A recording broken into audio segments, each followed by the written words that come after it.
Okay, I'd like to begin now. We have Yael with us. Hi, Yael. How are you? Hi, thank Welcome. you. I'm sorry I had to go to my car because I don't have a great internet in my home. So I'm very sorry. In my car. It's not very Yes. comfortable, but I hope it will be okay. If it works for you, Yael, it works for us. Okay. We're, Okay, thank you. all right. Terrific. Terrific. So thank you, ladies, gentlemen, everybody. Thank you so much for joining us today, this evening, this morning. Okay. And I can still say Shavua Tov to everybody here. Um, and it's very exciting for us today to have this Zoom with Yael Shevach, okay? But I'm going to tell you, my name is Gila Slonim, and I volunteer at the Nachala Movement. Um,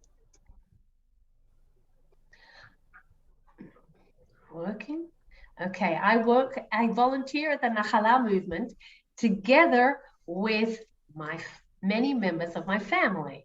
So I have here my daughter-in-law, Lital Slonim. Say hello, Lital. Okay. Great to see Okay. And Lital actually met my son through her work at Nachala.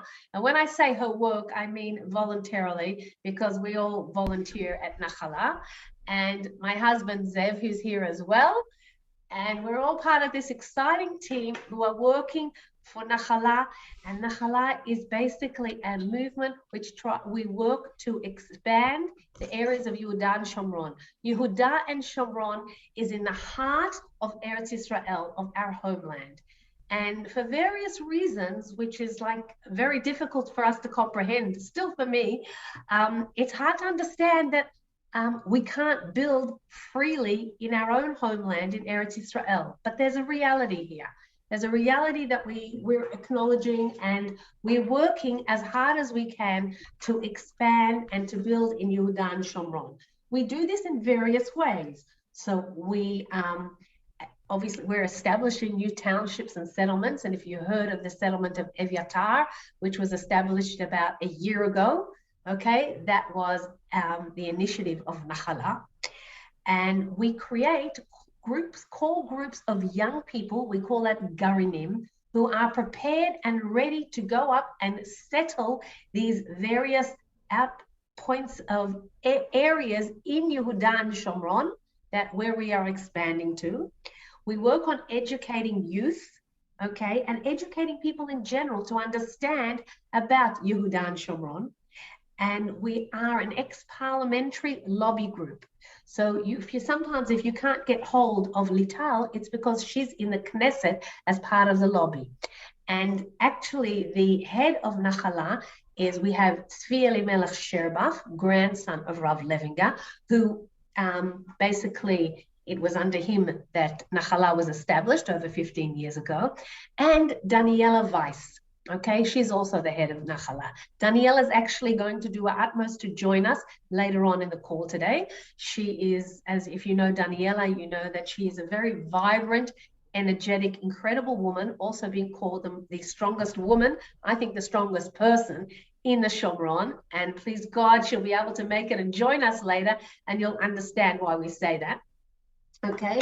And if you can't get hold of them, they're in the Knesset or wherever it may be. And Zev and I, Lital and my son, we're part of the overseas branch of Nachala, and Lital actually directs the overseas area, the overseas operation of Nachala. Lital and I are what we call brave women, because this is a mother-in-law and daughter-in-law team, and we travel the world together, and it's a big bracha. Working for Eretz Israel is always a bracha for everybody. And okay, and I mean it. I really, really mean it. We have seen many brachot in our lives because we are working for Eretz Israel. One of the things that Nachala does is land redemption. What is land redemption? We purchase land from the Arabs we purchase the land, and Arabs are willing and happy to sell us the land. And we learned that from Avram Avinu, who purchased Ma'arat HaMachpelah, the cave of the forefathers, cave of the patriarchs in Hebron. And then we populated with Jewish people, obviously, this area. So where Yael lives today is Chavat Gilad. Chavat Gilad was an area, is a township that was purchased. The land was purchased by Moshe Zar. And today it is a beautiful, flourishing township where Yael lives. Yael has a very special story that she's going to share with us today. Okay, she is the mother of 6 children, Bli Ayin Hara, and 4 years ago, her husband, Rav Yael Shevach, was on his way home from performing a Brit in Kdumim, which is also in the western part of the Shomron, not far, and at the entrance to the Yishuv, he was shot and murdered. Yael has gone through this, and you'll see and you'll hear a story of strength, of power, and lots of choices that Yael has made. Yael still lives in Chavat Gilad today, and she's chosen to do that. And I'm not sure that everybody would do that. And we want to hear from Yael what has made her make those choices and how she moves on with her life in such a positive way. Because Yael today is a personality that you will hear about on a lot of the Israeli networks. Yael is there. Okay, so she's really taken her lot and made the absolute best out of it. And I think we could all learn so much from Yael. Okay, Yael, please. So hi, and thank you for being here and listening for everything. I'm sorry for the unstable. You hear me good? We hear you beautifully. Thank you. I didn't hear you at much, so I don't know what you told them about me, but I will start with the title because I think it's very important to understand the story and to me to continue the what happened after that. So I'm Yael, and I live in Chavat Gilad. I am 36, and I have 6 children. My oldest, she's 14 and a half, and my last one is 5. And we live. Chavat Gilad is in the Samaria, in the enter of the Samaria. And the title of the reason that I'm here is because I'm a widow of a terrorism attack. My husband was shot in a terrorism attack 4 years ago when he was in his way at home. And I have to choose what to tell you because I feel I want to translate to give you all the story, but I want to be specific. So I'll try with the end of the story. The end, I mean, the beginning for me, but it was the end of my first story with my husband. When I heard when we knew that this is the end of him, I was at home and I called him. It was his way back from Tel Aviv. He has a Brit Milah, and in his way back, a terrorist shot him, because he has a very appearance of a Jew man. He has a peot and a big kippah, and he looked like a very Jew man. So I know, and I think everyone know that this is what the terrorists search. He wasn't the first one that was looked like this, and they tried to kill. So after he was shot, I called him. I didn't know this is the story. I called him because he was in his way back, and it has to be a shiur Torah in my home, and I wanted to know if he will come. He will speak. He will be there on time. You wanted to know if he's going to come. Yeah, on time. Yeah. And when I called him, it was exactly in the moment that he was shot, and he told me I was shot. I'm in the enter of Chavat Gilad. I am injured, and I called the MADA and all the army and everyone to know that people can go and help him and give him secure, first secure, and Yeah. I it was a very hard moment because I'm at home with my children. They was at sleep at the bed, but didn't sleep, and they came out from the bed and came to ask what happened because they heard that something very bad happened. That they heard me screaming, and so they understand that something bad is happening. I try to relax them because I talked to him, and when I talked to him, I understood that he is injured, but I didn't know that this is the story. I thought, and this is what I tell them and to myself, that it will be okay. He will go to the hospital. They will help him to I don't know, to do everything they need to do, and we will be okay. We will be a family a father with a. I don't even know what I told them, but I didn't know. I didn't have a moment of this idea of the story that maybe I won't see him again. It was a chesed, a big chesed Hashem for me, because Kindness from Hashem. this moment helped me to be okay with them and to show them that we can be in relax, and we can pray, we can do things. And then I went to the hospital. Someone came to take me, and the children, they stayed home with my neighbor. My husband was a very special man. He was a rabbi of the yeshuv. He had a lot of things that he did for Am Israel and for himself. He was very connected to Am Israel.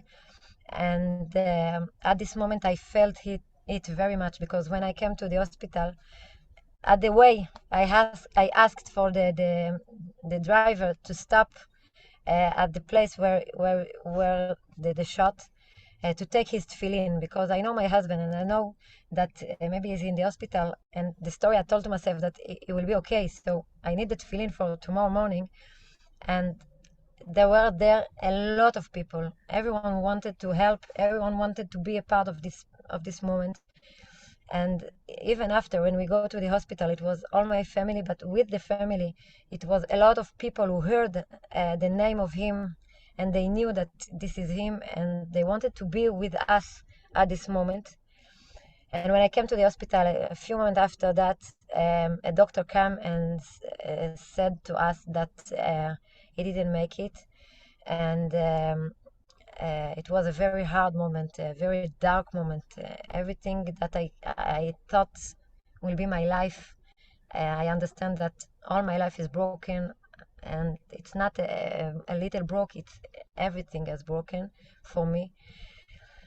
And I always, when I think about this moment, it's like in Megillat Echa, in Tisha B'Av, when we read the first perek in Megillat Echa. The second pasuk is ברכות תבכה בלילה ודיבתה לחייה ואין לה מנחם מכל אוהביה. It said that she's crying in the night, and there is no console that can help her to go out with it. For me, it's like to learn everything that was very normal for me at this moment. Even to take a breath, it was very hard to think about it and to do it. I had nothing in my head but this moment that my husband left. And after that, a few moments after that, I had to start to get a very hard decision about our life. It's a big absurd that when someone is dead, you need now to stop to crying and try to I don't know, to make a big party, a funeral. It's a big party when you think about it. It's something very big. A big event. A big event. No, it's like a party. You need to think who need to talk, and who need to be there, and where it will be, and what we will eat. A lot of moment that it's very hard to think about it when you have nothing in yourself. you are in the dark, and even your children, you don't know where are they. I think about it today because today was the funeral of another man from Kida, Noam Raz, and I heard about. I knew a few family there, and I heard it's so like what we had, and every time it's like you do that again. So I'm in there now. So after that, I had to decide where to bury him because I live in Chavat Gilad. Chavat Gilad is in the Samaria. It's a very young village, a little village. We are now 70 family, but when my husband was murdered, we were, I think, 34 family, and it's a big. Yeah, it's beautiful to hear about the expansion and the new homes there. Wow. Yeah, in 4 years, yeah, it's a good thing. But at this moment, we were a 34 family. So, and no one was dead at this moment. And at 120, we don't need to think about it because we are very young. And Chavat Gilad is a young community. So thank God there were no deaths. Yes. There were no deaths. And the other reason is that we are an illegal place from the government. Even the place has been nikna. Has been purchased, bought. Have been purchased by a Jew man who even Rasham Batabo. Okay, it's listed in the authorities. It's legally listed. Yeah. It has to be a legal place, but because of the politician and because of the I don't know even why we are not legal, and so we don't have a cemetery. But I don't know, from this very dark moment, very dark place, I had the straight to say that I want him to be buried at Chavat Gilad. And it was a very siyata dishmaya, very chesed from everywhere, because all the people who heard that decide to take it and do it and build this cemetery at this night. All the people at Chavat Gilad, that they are people who work with the hands, and there was very sad about the death of my husband, because he was like a rabbi for them. They Yael's frozen for a second.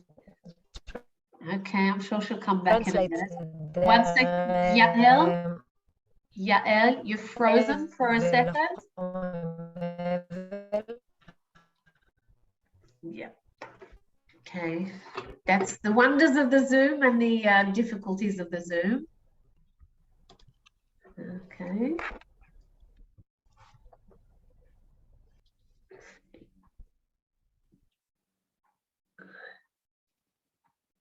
Okay, she'll be back with us in a second.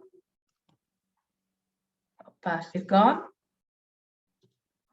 We might have lost Yael for a minute. Okay.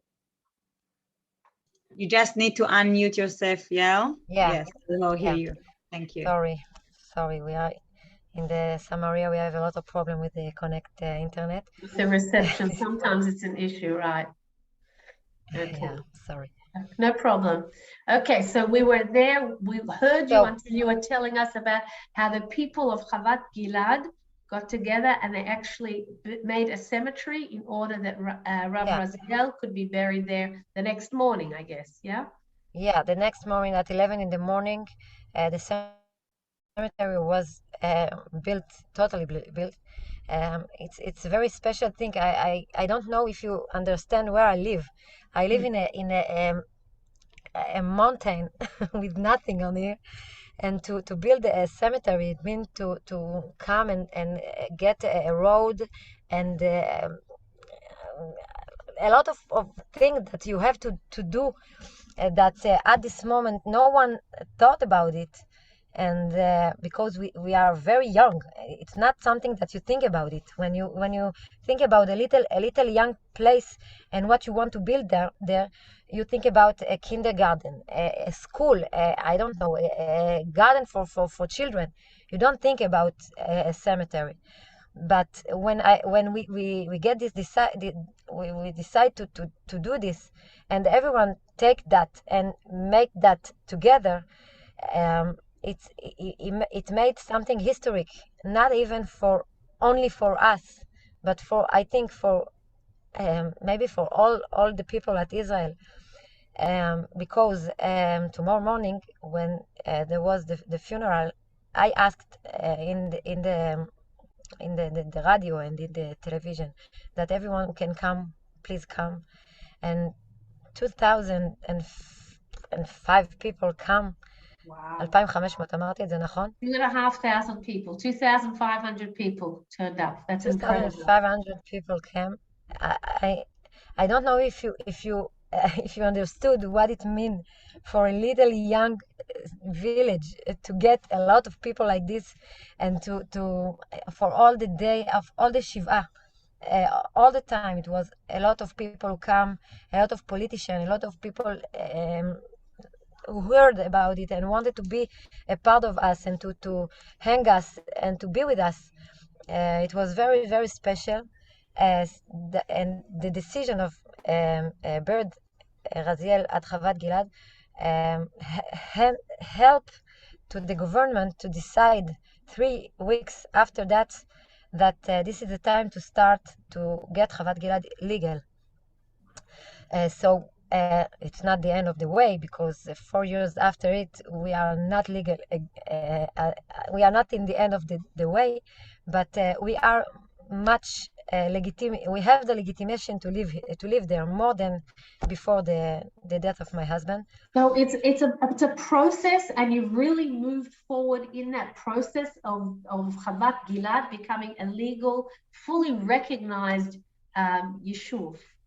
Yeah, and it was very important for us and for all the little yeshuvim like that, because to be recognized from a situation like that, not everyone can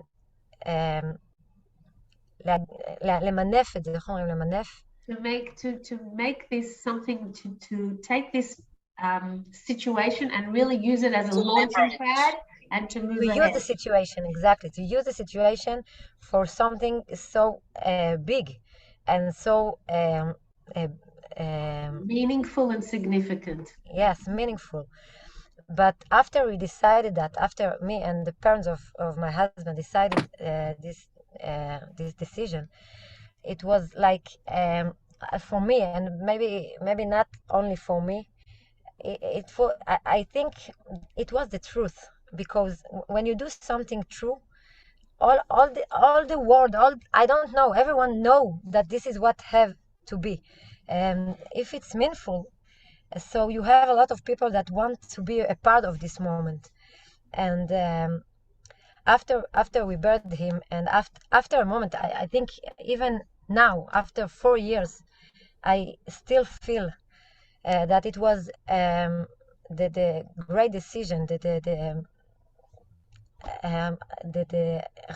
מדויק. Very precise and very correct. It was the right. It was the correct decision to do that.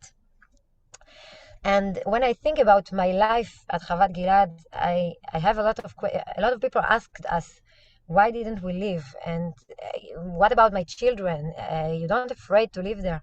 So all the time I had the answer that I'm not the problem. We are not the problem. When we live here, we are not in danger more than people at Tel Aviv.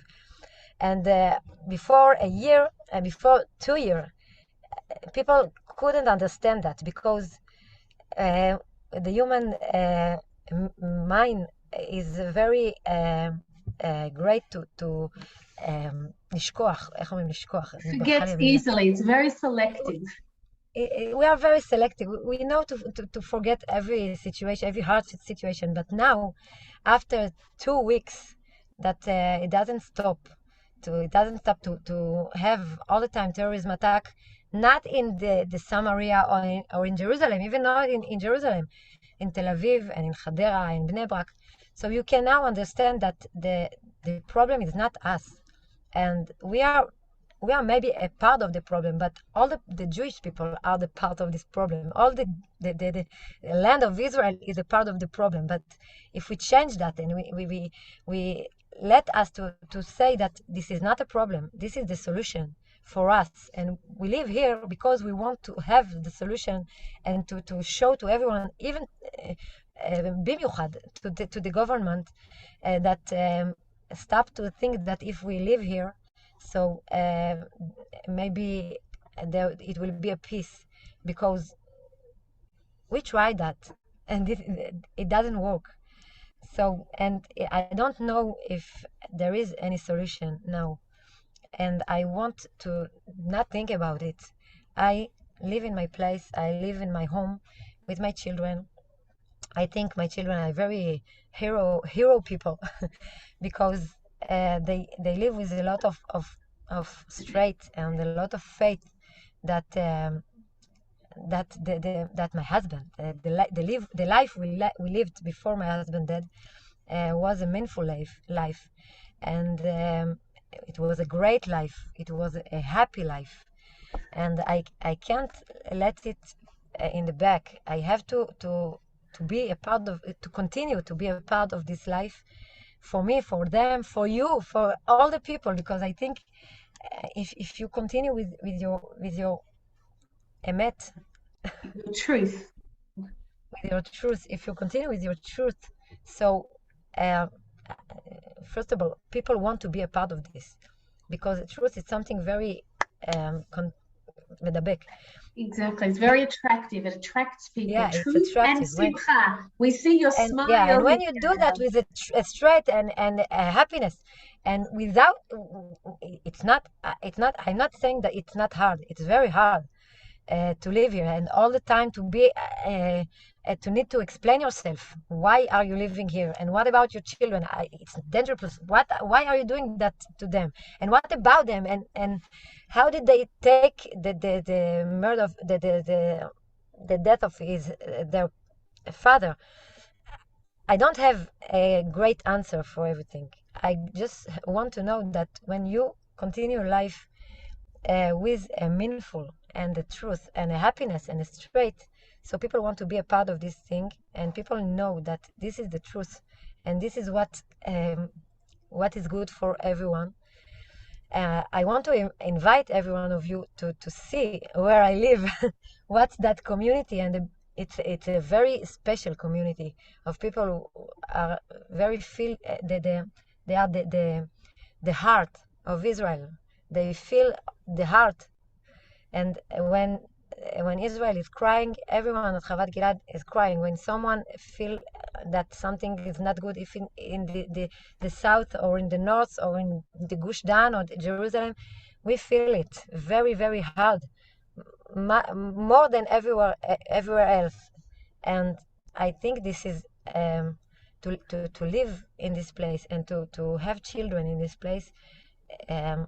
This is Ratzon Hashem. This is what Hashem wants for us.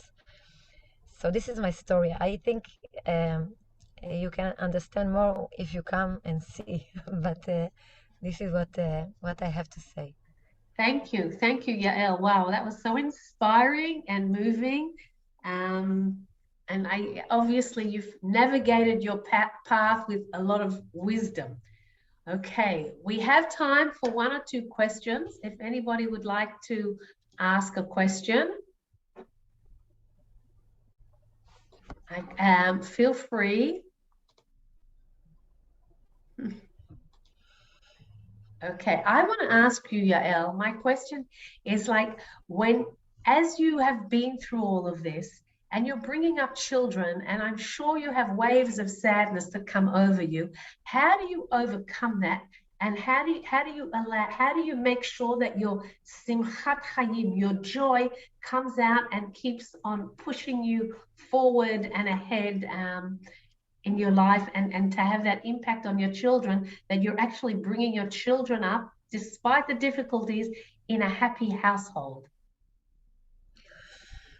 And I'll tell you a story, a little story, but it's very, I think it's very important to understand that at the night when after we were at the hospital and we heard what happened, and we get all these decisions, I went to my parents' home at Kfar Saba, and my children, they brought them there, and because I'm their mother, I had to tell them what happened. They knew someone before that told them, but because I'm the mother, I wanted to tell them in my way. So we were in the bed, me and my 6 children, and I told them that there was a terrorism attack, and Abba was shot, and he didn't make it, and he went to the Shamaim, to the sky with God, and he won't be back. And now we are here, and if we want to feel him, to talk to him, he is in our heart, but we cannot feel him, we cannot see him.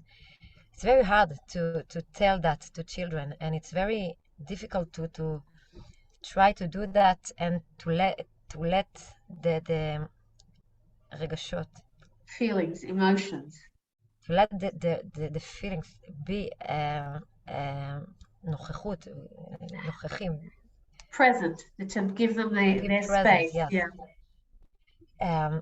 And so everyone cried, and they were very, very young, very, very young. My oldest was 10 and a half, and they will cry. And after a moment, I don't know, the little one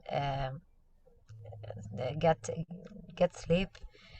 So I stayed there with the 2 big, one at 10 and one at 9. And after a moment with the silence, the second girl, the second child, she has 9. She had 9. She asked me a question, a funny question. I have to say, it's a funny question. It was a silence moment, and everyone is sleeping. And I heard her asking me, "Mommy, are we going to school tomorrow?"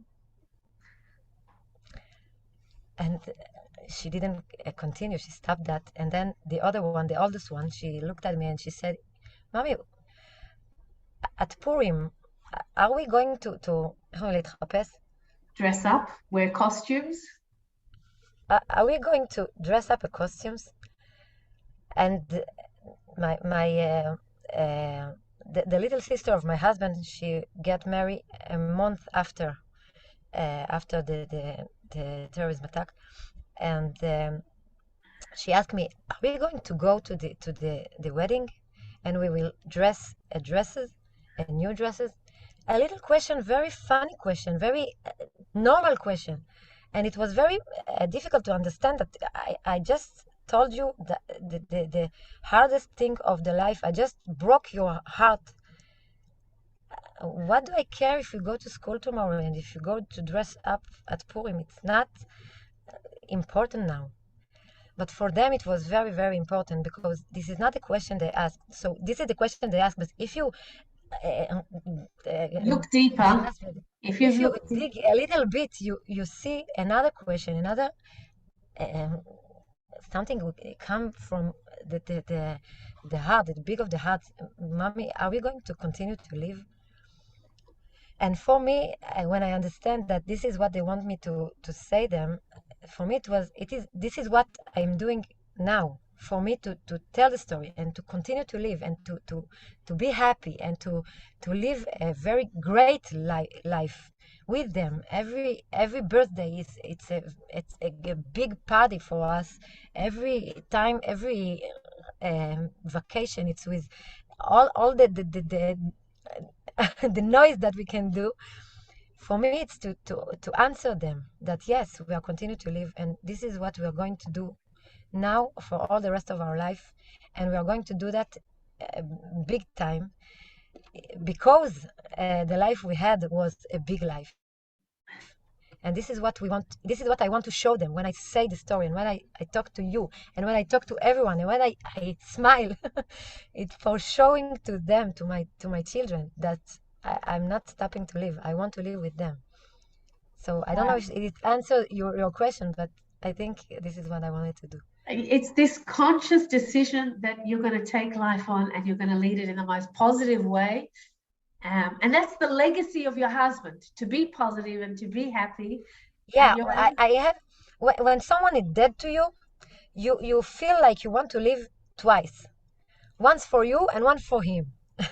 And when he was so big and so, I don't know, he was a meteor for me.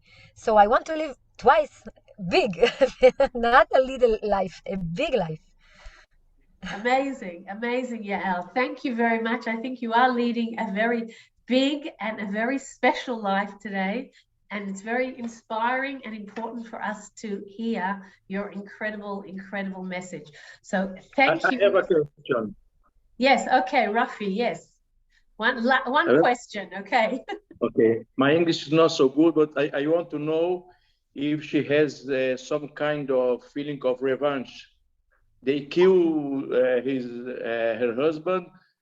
They want to kill some enemies, some parties. If there is revenge, feeling of revenge. So I'll answer you that in my culture, yeah, תרבות, אמרתי נכון? And your culture, sure. In my culture, a revenge is not to kill another man. My revenge, and this is what we know from the Shoah, my revenge is continue to live a life with meaningful, where I start them with my husband. And when I said that now we are a 70 family, it's the revenge for me. Because after something like this, people are afraid. Mostly if it's in a place like this. But what happened that because we made that moment so big and so special, so people wanted to be a part of that. And for me, this is the revenge, the big revenge. The biggest revenge I could think about it. Wow, that's a very amazing. I'd just like to say there's an expression in English, living well is the best revenge. Exactly. Living well, exactly. I think that Yael's revenge might have started when you established that cemetery for Raziel in Chavat Gilad. That was the first step, and that is a strong step. And as we build and we expand in Yehuda and Shomron, this is the greatest revenge, but it's more than revenge. It's a show of strength of the whole Jewish nation. And Yael is part of this Jewish nation, and her strength is our strength. And I think as you gave us strength today, Yael, and we want to share that strength and make that strength carry on to all of Yehuda and Shomron and Eretz Yisrael and the whole Jewish nation. So thank you for being so incredible, Yael. Thank you for listening, and thank you for inviting me to speak. My pleasure. Thank you. Thank you very much. And I think when we talk about expanding and we talk about growth and we talk about revenge and creating meaning, adding meaning from tragedies that we have suffered, I think that what Nachala is doing today is meaningful, incredibly meaningful and incredibly important for the pride of the entire Jewish nation. And I'm going to ask Lital, my wonderful daughter-in-law, to talk a little bit more about how we're going to imbue our nation with pride and how we're going to expand our horizons and our beautiful, wonderful homeland. Lital. Thank you, Gila.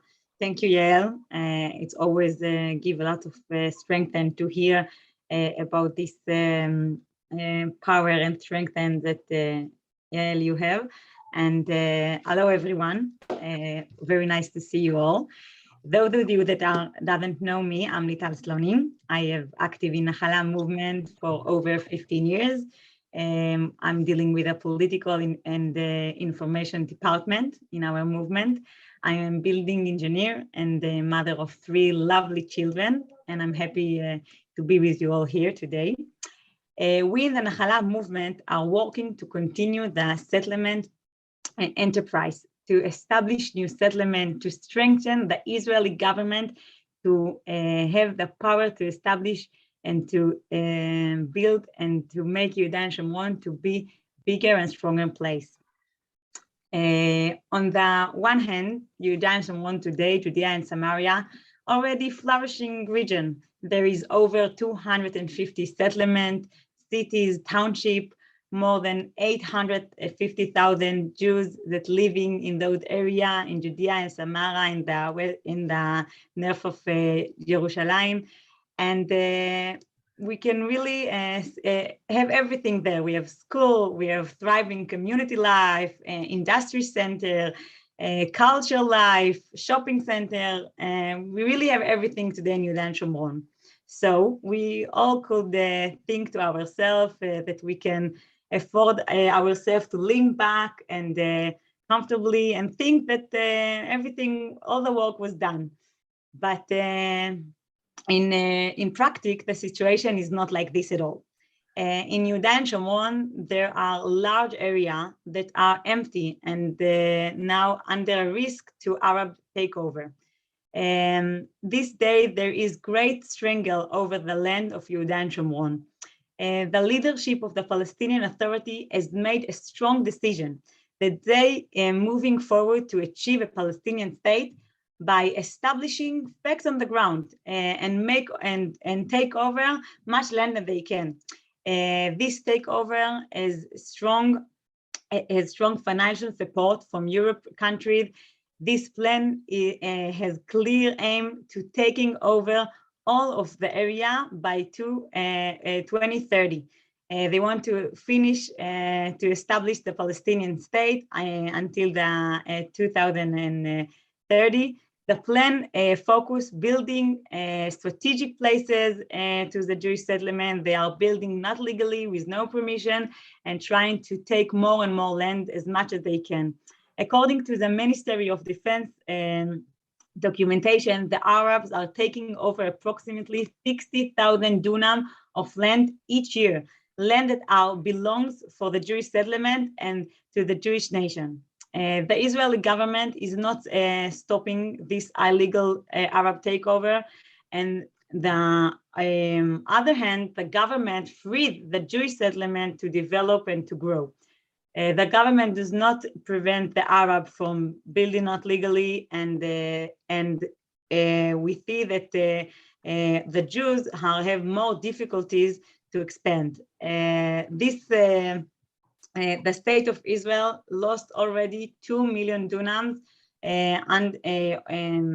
that the Arab took on legally, and the leadership of the Palestinian Authority made a decision that this Palestinian state will be fact on the ground, and they talking about it in the media. They said it loudly everywhere, and they also working very hard to make it happen.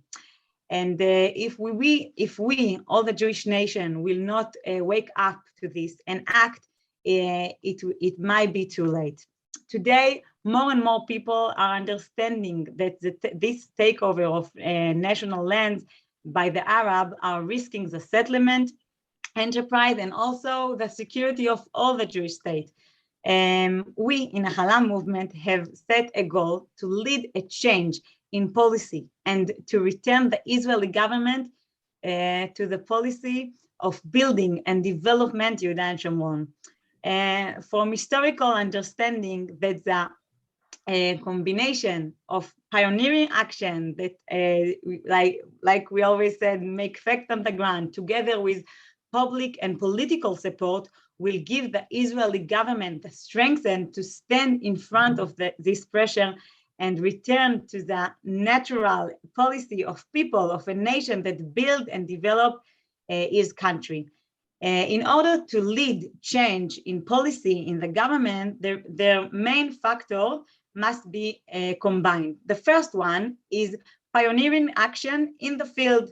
Like we all know from the history that pioneering moves was very, very critical and changed the situation in the Jewish country. The second one is political and public support. And the third one, to create publicity and support in Israel and also around all the world to support the idea and the basic issue that the Jewish nation are establishing and building their homeland.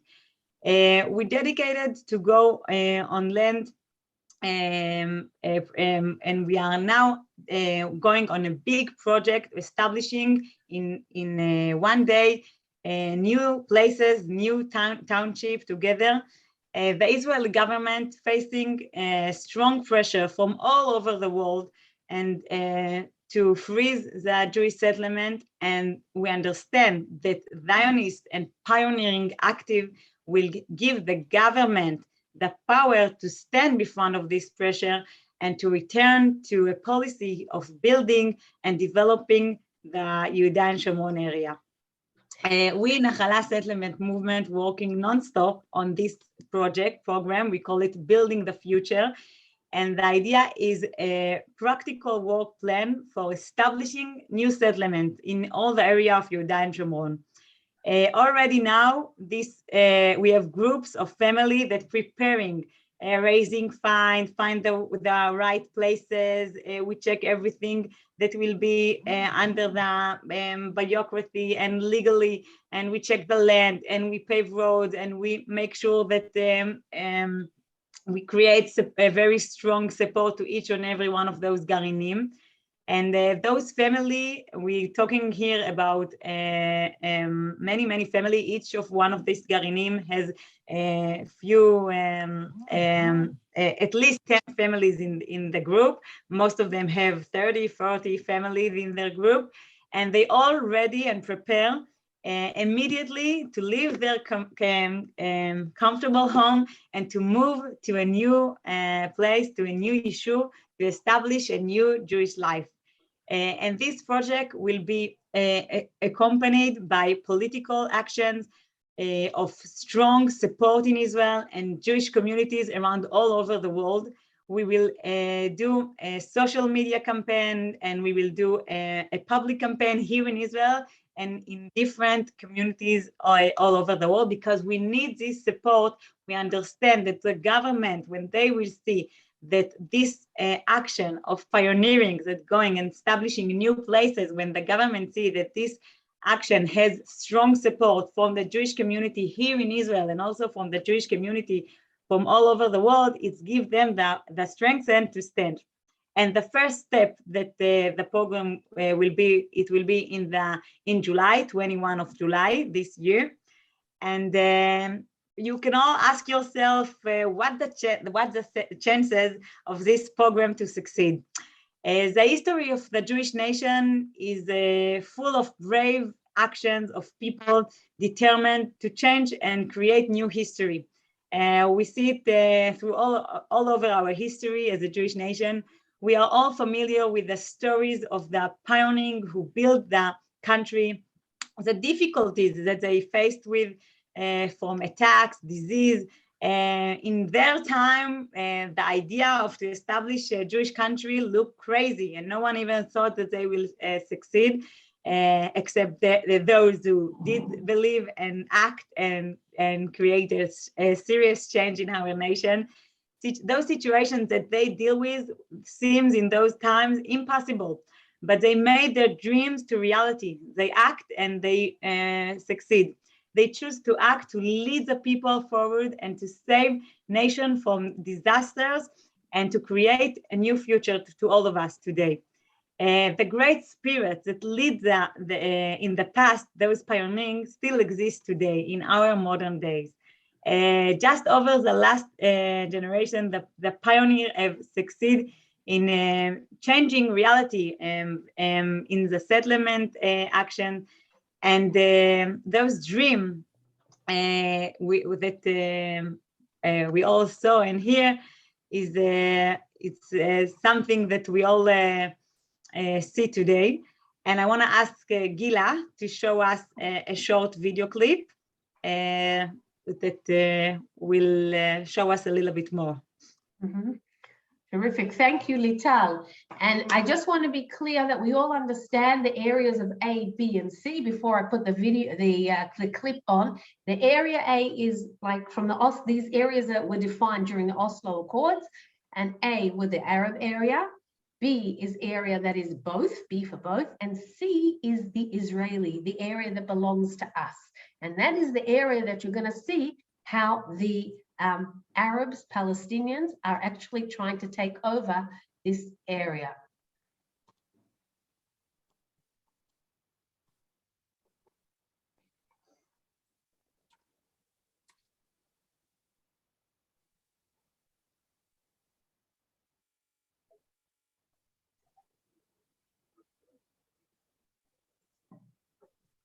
Gila, we are not seeing the movie.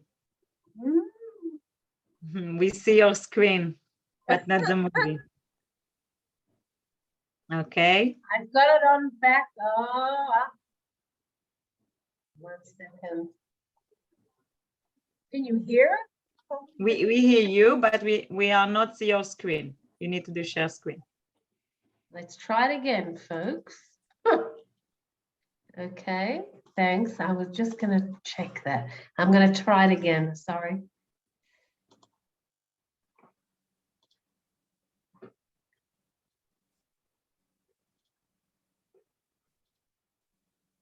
Can you see now?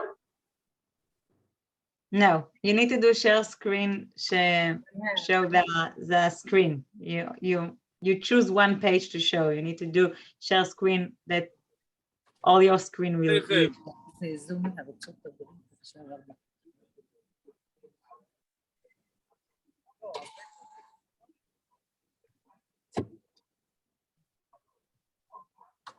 It's even not sharing at the moment, anything. And I've got this in my background. Wow.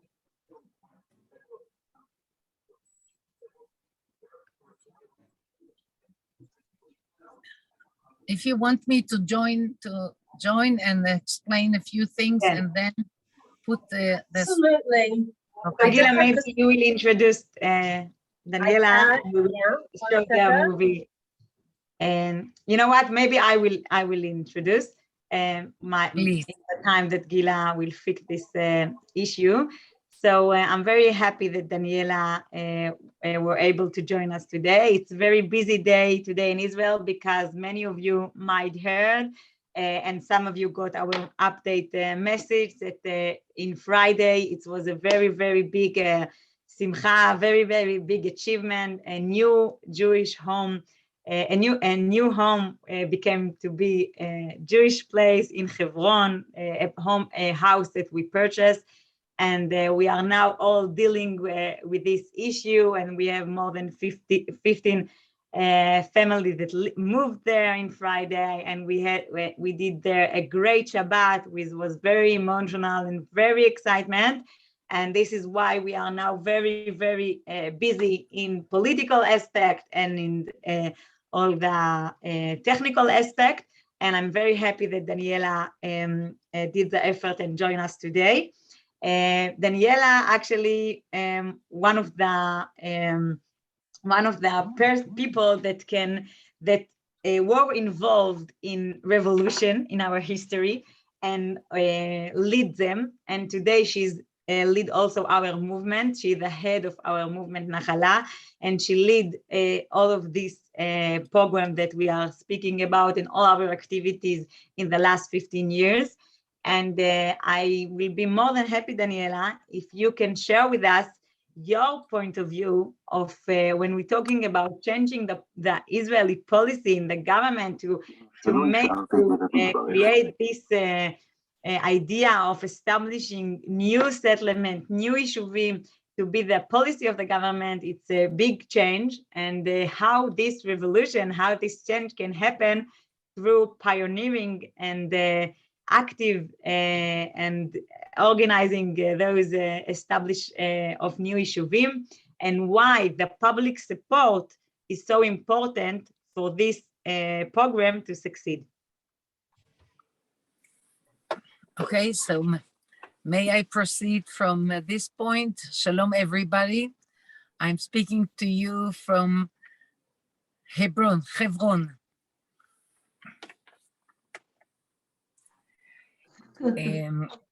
It's you know, I'm in the middle of the street of Hebron. I was planning to stay at home and speak to you in a more civilized way, shall I put it this way, using the screen of my computer. But things are very hectic now in Hebron as we entered a big building, a big house that we just purchased. We bought it some time ago, and 15 families entered this new building. This is a big achievement because, as most of you probably know, building for Jews in Hebron is a very difficult political issue. So we, Nachala Movement, together with Archivi Movement, we work very hard on buying property from Arabs. I assume that you ask the question, how do Arabs sell? Aren't they afraid to sell to Jews? The answer is that Arabs sell. The answer is also they are afraid. So this is exactly what is going on in the nearby building, which I had to leave, and I gladly and do this work with you. But I want to explain that once we entered the building that we bought, the Arabs started creating unrest in the area and claiming that the Arab didn't sell us the property because the Arab is afraid of his friends and the people around in Hebron, and also from the Palestinian Authority. So I came here to strengthen the people who live in the house, and many people are coming now from all over the country to strengthen the families that live in this new building. So I must tell you that this Zoom meeting, this webinar happened to be on a very, very important day where we bought a new building after we have Beit Shalom and Beit Machpelah and Beit Rachel and Beit Leah, and now we have this Beit Atkuma. So altogether, it's a big achievement. Actually, the original plan of this webinar, of this meeting, was that I give you a very clear, give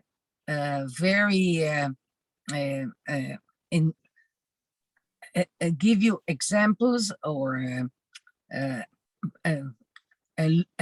how shall I put it? An observation, an opportunity to see how on different occasions in history, and I must say, what I bring here is from my personal experience, for what I saw with my own eyes, how we managed to overcome difficulties and create important revolutions in history. I can briefly say, although I would have loved to extend on it, that even my parents and my in-laws, they made a big revolution when they came to Eretz Israel 100 years ago, when they came to Tel Aviv, when Tel Aviv was just a chain of dunes on the coast of the Mediterranean Sea. And now Tel Aviv is a city of 500,000 Jews. So when at the time came for me and my husband and our two little girls, at that time we had only two little ones, the time came for us to continue in the footsteps of our parents and grandparents. It was only a natural act of continuing the Zionistic act of redeeming the land and building communities and houses, and actually we had a farm near Tel Aviv in Bnei Brak. People cannot believe that Bnei Brak used to be a place of farms, but so it was. So I continue with my children and grandchildren and great-grandchildren the way of pioneers of all of all generations. Now, a specific chapter in our history in redeeming the land in Shomron is the chapter that describes, that was the first steps of a few families. I was one of them with my husband and my two little ones, as I mentioned. 10 families, only 10 families were in Shomron when I'm speaking in the end of the year 1975.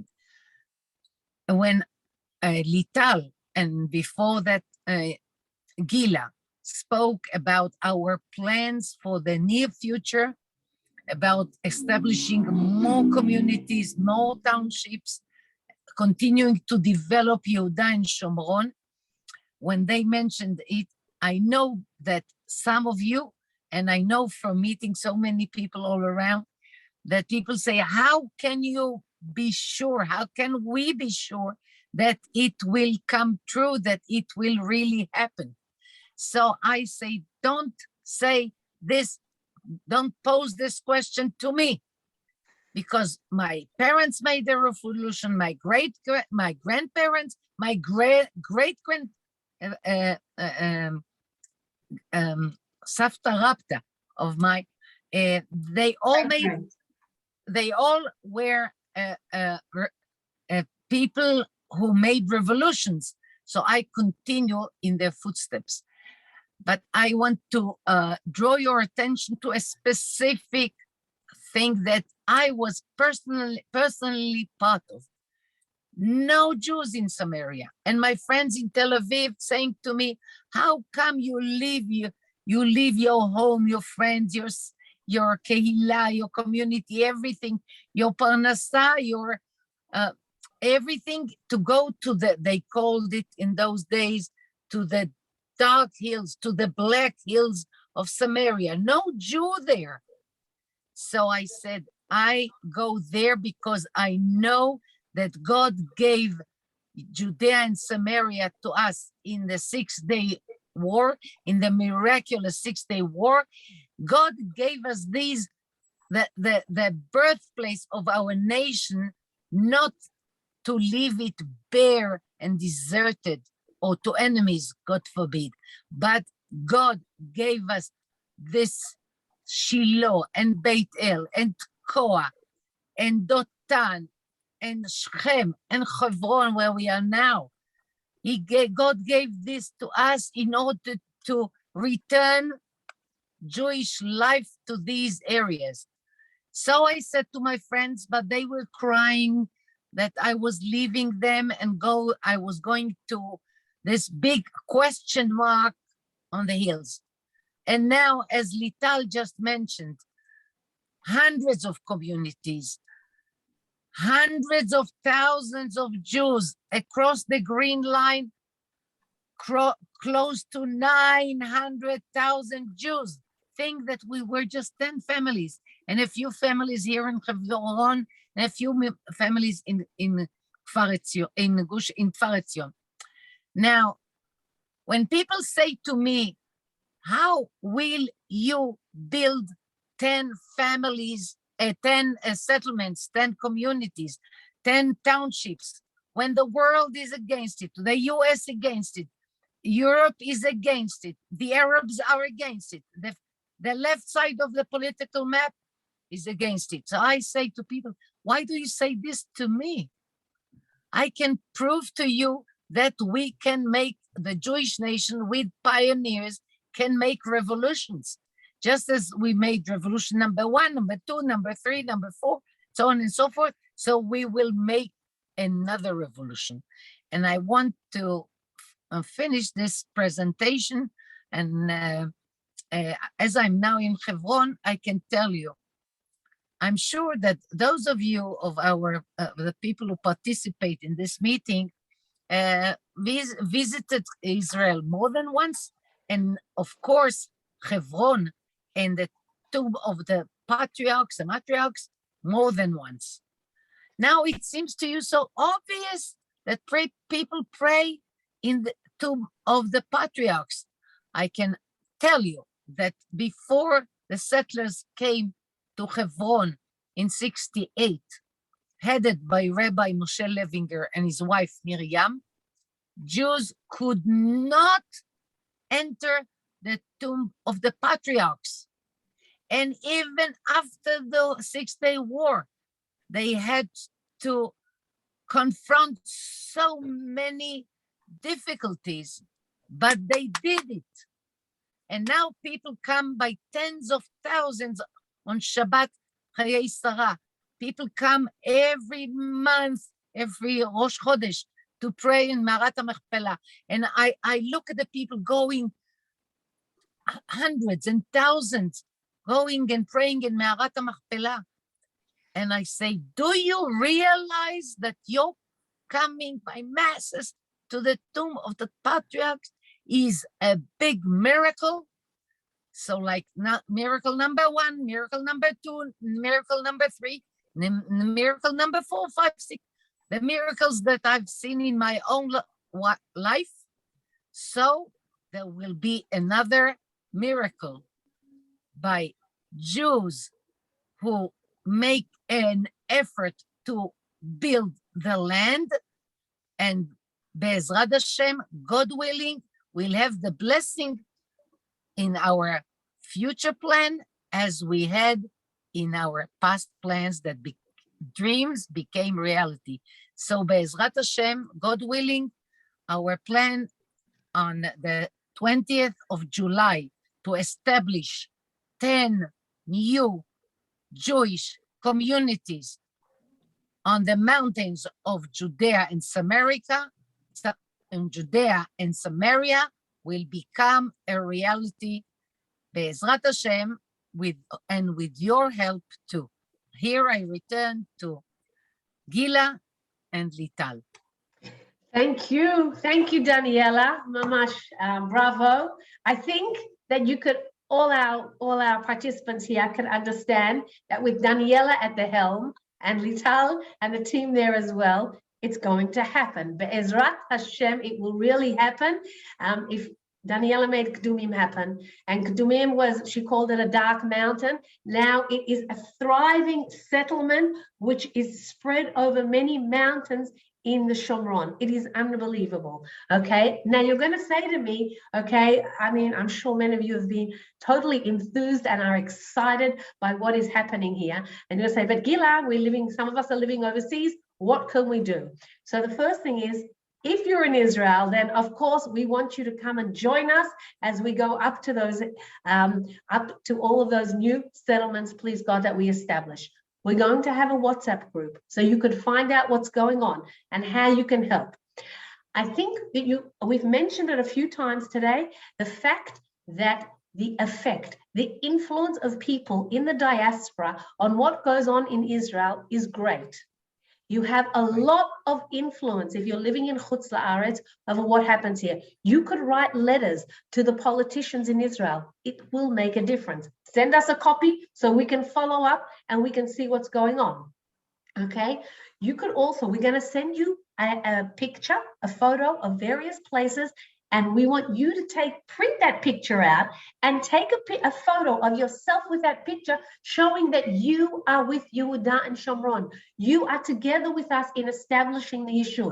When the government here understands how the overseas people, how people in Chutz La'aretz are really so supportive of this mission to expand Yehuda and Shomron and to live in our homeland, a basic right, when the government understands that there is such a groundswell and it is so deeply and broadly supported, they're going to have to come on board. So we're going to join us on our email groups. Respond to your emails, okay? We're going to send out an email, and I apologize that I couldn't get that video going, but the movie. So what I'm going to do is we're going to send you a link to it, and you'll be able to watch it at your leisure.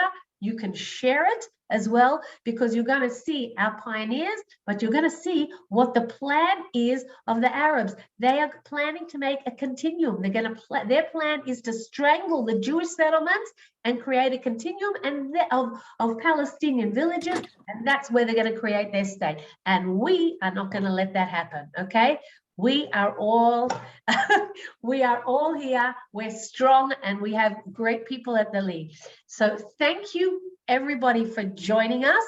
If you'd like to ask Daniela or Nital, if you'd like to ask a question, then you could do so now. Okay.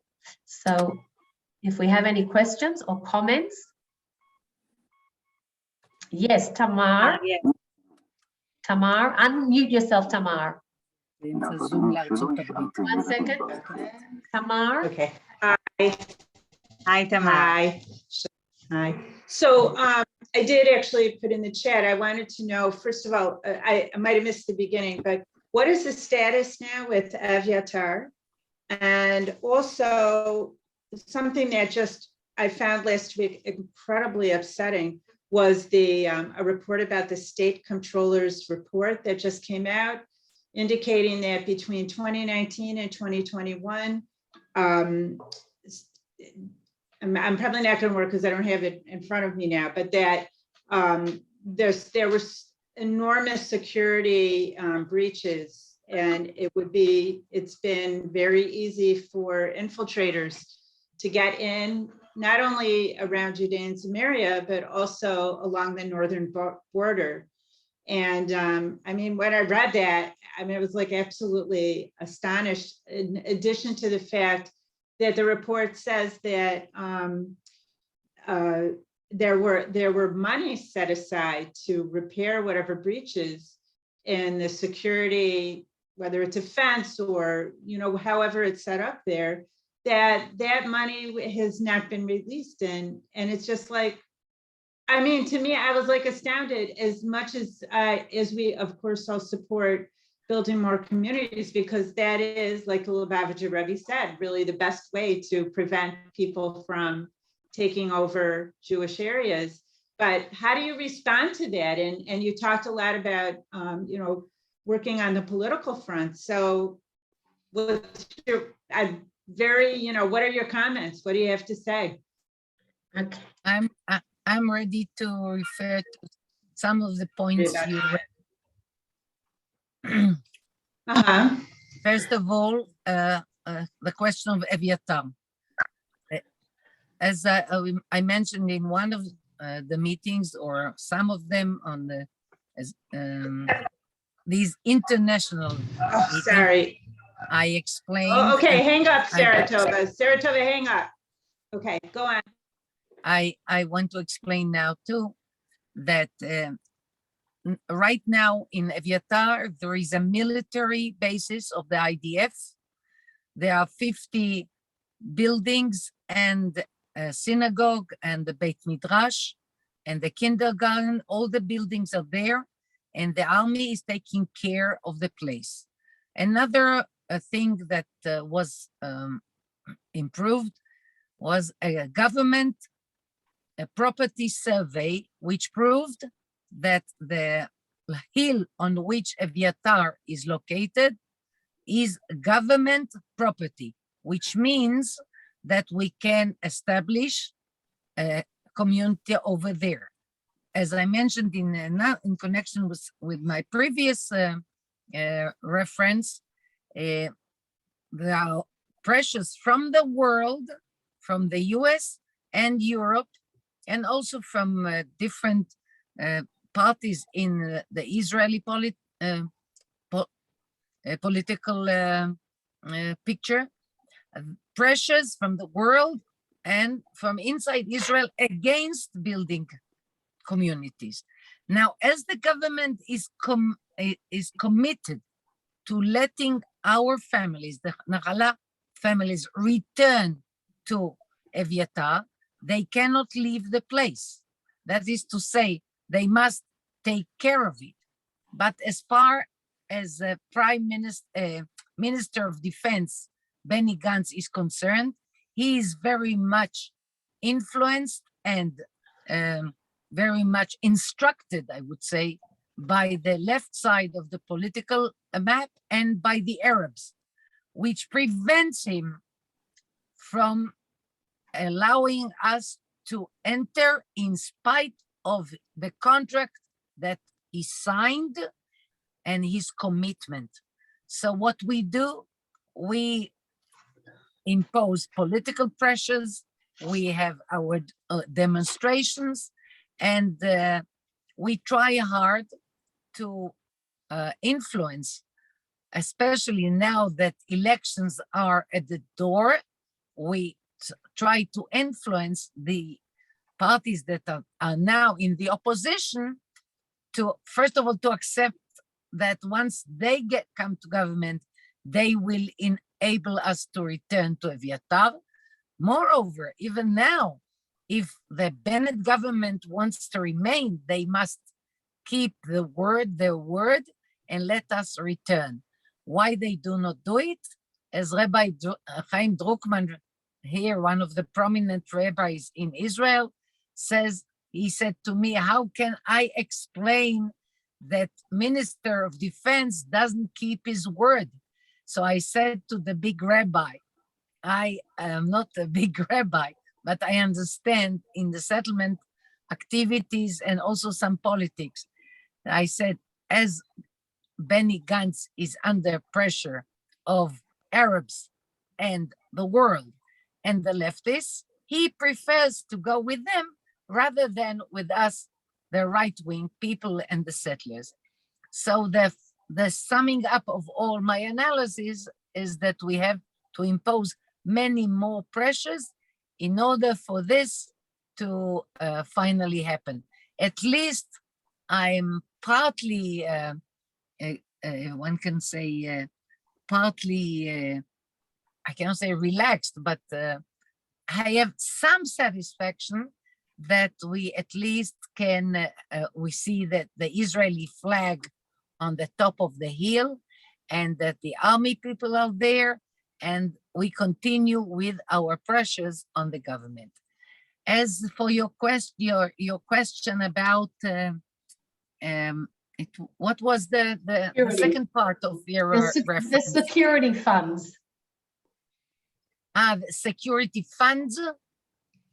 Yeah. It was about. I thought the question was about the growing dangers, the growing, security danger. The report came out and it just said that the state controller found enormous breaches along the northern border with Lebanon. I mean, where Hezbollah is. No, Sarah Toba, hang up. I'm on a Zoom. Hang up. I'll see you soon. Okay, 1 second, Tamar. It's getting late. We're gonna have to close up in a sec. Okay, so basically, we've got security breaches, and agreements, security agreements, and funding that hasn't gone where it's supposed to be directed. I don't know if it's something that you want to address, Daniela. Why? I mean, how we get the funding for security for communities, or it's a broader question about Israel? I didn't get the point, because was asked about the eastern border and all this, which is high above my responsibility. As far as the communities are concerned, we do not deal with fundraising for security causes, if that was the question. Okay, I think we're going to leave it here for now. Okay. Okay. All right. Thank you very much to everybody for joining us. We appreciate your support, and we will send follow-up emails. Please join us in our missions. We need you. Each of your voices is an important voice. Okay. Laila Tov, have a wonderful day. Have a wonderful evening. All the best. Thank you very much.